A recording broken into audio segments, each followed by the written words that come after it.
We look on the original head here, and I've got one more part to make for the base, and that's this piece that fits down inside the hole so that you can, pan horizontally like that. And that's just a piece of 3/4 inch plywood cut out on the bandsaw and then shaped on the disc sander.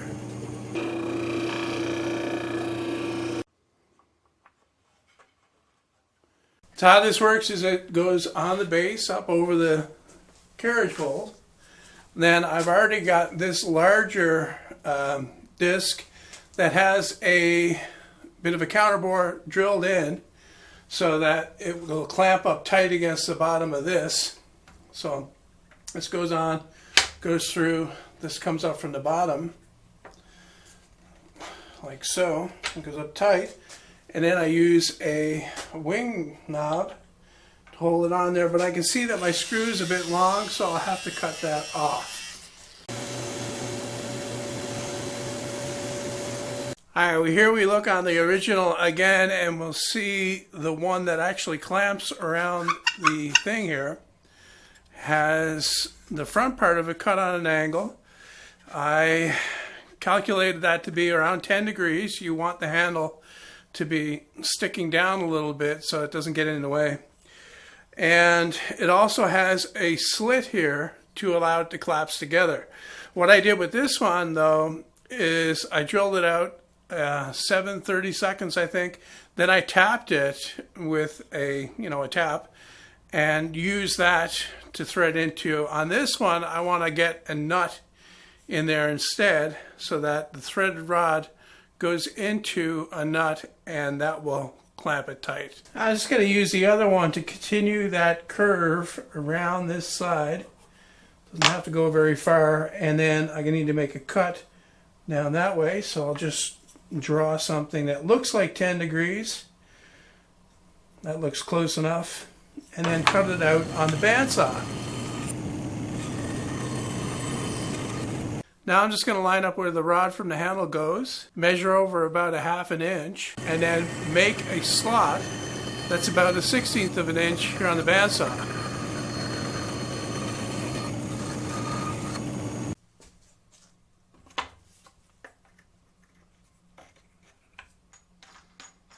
Now I need to drill a hole into this at 10 degrees to the thing, so the easiest way I could think of to do that was to use a block of wood, clamp my thing onto it with the vise so that the cut that I made is in line with the top of the block, and that way it's 90 degrees to the drill bit. I need to drill a 3/8 inch hole through for the nut.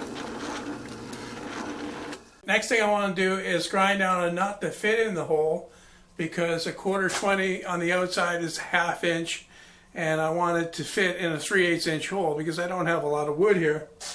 But I've got this other kind of nut here. It's actually part of a countertop bolt, and I already cut the ends off. I cut about 1/4 inch off the ends to make it shorter. It's now 3/4 of an inch, the same width as the plywood. And I'm just going to round over each edge so that it fits neatly in that hole.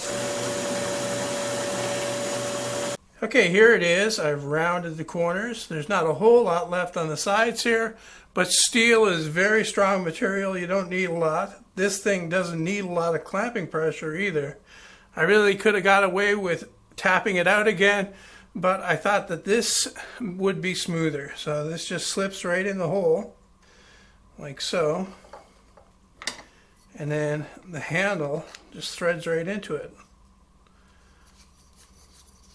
Now that I have the nut in there and positioned correctly, what I want to do is I want to make sure that it doesn't come out anymore and solidify the area there, strengthen the wood.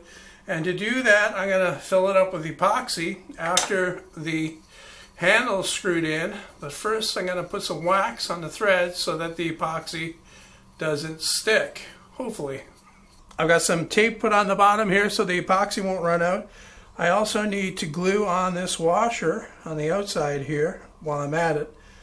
I've got my epoxy mixed up. It's 5-minute kind. Should be ready to go in about 1/2 hour or so. I gave it about 1/2 hour to dry, and I didn't have anything to worry about because the handle on screws nicely. Pull the tape off here, and the epoxy went right down to the bottom of the hole. I'm just going to take it over to the disc sander and clean it up a little bit.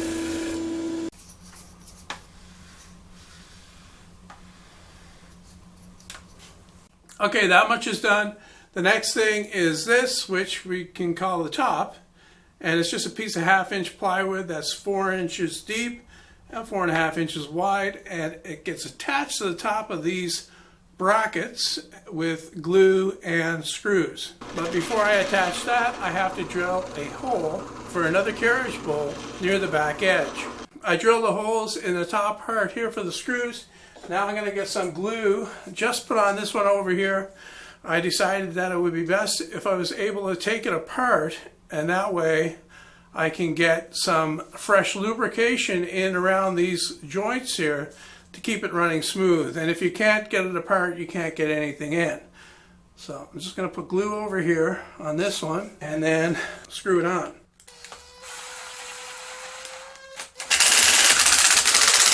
It moves pretty smoothly even without any lubrication, and then it locks positively in place so it can't move. I've given the glue about an hour to dry on this, and I quickly made up these parts, which are just half lap joints. These two get fastened down to the unit, and then this part slides out and will, screw onto the bottom of the camera. Once again, I'm just fastening one side with glue. I'm going to make the other side so that you can take it off by removing the two screws. I used a piece of sandpaper as a shim to make sure that it had clearance. Now I need to drill a counterbore in this piece for the head of a carriage bolt that'll slip right in there. I'm using a similar method to what I did on my bandsaw to hold the table in place.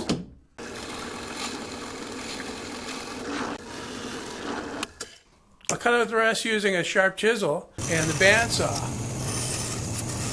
Okay, the way this works is very easy. You just take the insert, slide it in, and then the carriage bolt catches it on the back, and you can really tighten it down hard to the top of the thing. It will never move. I've only got one more tricky thing to make, and it's this bolt arrangement right here that will attach to the camera.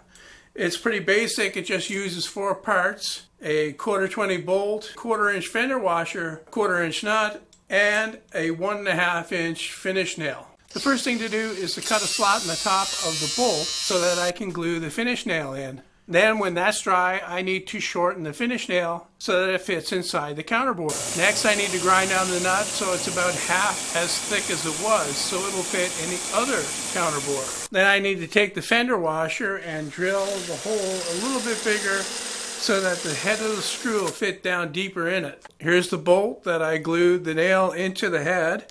Here's the washer that I made the hole bigger in, and the nut that I ground down so it's half as thick. Just going to thread that on here until it comes up tight on the bolt,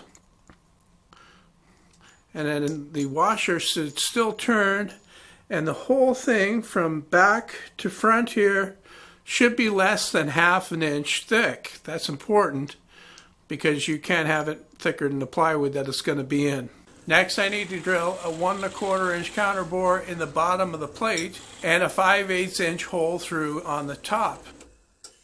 The beauty of this thing is that you can fully assemble this and let it dry. The epoxy will be hard before you even put it in, and it fits in like that.